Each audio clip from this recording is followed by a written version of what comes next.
18 মাস পর এখন আবার যাওয়ার পালা।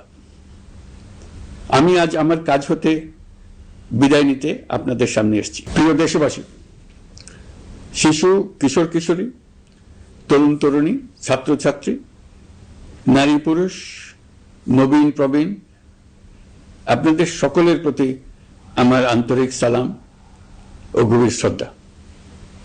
আসসালামু আলাইকুম। শুরুতেই আমি দেশের সবাইকে শুভেচ্ছা জানাচ্ছি।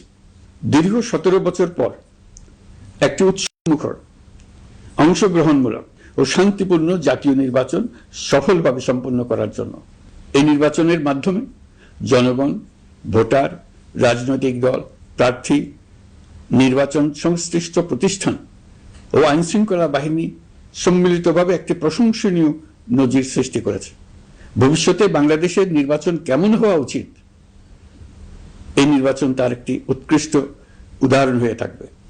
প্রিয় দেশবাসী, বিগত 18 মাস আমার উপর অর্পিত দায়িত্ব নিষ্ঠার সাথে পালন শেষে একটি নির্বাচিত সরকারের কাছে দায়িত্ব হস্তান্তরের প্রাক্কালে অন্তর্বর্তী সরকারের প্রধান উপদেষ্টা হিসেবে আজ আমি আপনাদের কাছ থেকে বিদায় নেবার জন্য উপস্থিত হয়েছি। আজ বিদায়ের দিনে 5ই আগস্টের কথা স্মরণ করে আপনাদের কিছু কথা বলবো। কি মহা মুক্তির দিন ছিল সেদিনটি, সে কি আনন্দের দিন। বাংলাদেশিরা দেশে বিদেশে যে যেখানে ছিল আনন্দে চোখের পানি ফেলেছিল। দৈত্যের গ্রাস থেকে তরুণ ছাত্রছাত্রীরা দেশকে বের করে এনেছে, দেশ মুক্ত হয়েছে। কিন্তু দেশ সম্পূর্ণ অচল। এই অচল দেশটিকে কিভাবে সচল করা যাবে সেটা ছিল সবার মনে।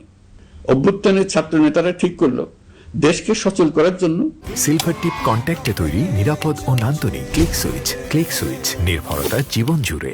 একটি সরকার লাগবে। সরকার গঠন ও চালাবার জন্য তারা আমাকে খবর দিল। আমি তখন বিদেশে, আমি দায়িত্ব নিতে রাজি না। তারা জাতির প্রতি কর্তব্য পালনের কথা বলে আমাকে রাজি করালো।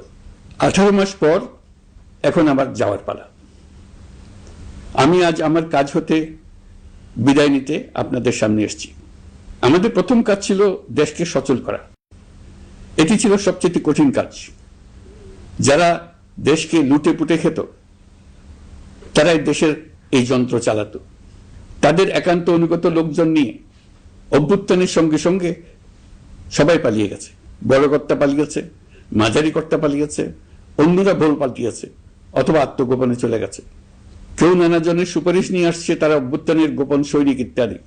সরকারের ভেতর যারা পালিয়ে যাননি তাদের মধ্যে কাকে বিশ্বাস করবেন, কাকে বিশ্বাস করবেন না, এটি মহাসংকট হয়ে দাঁড়ালো।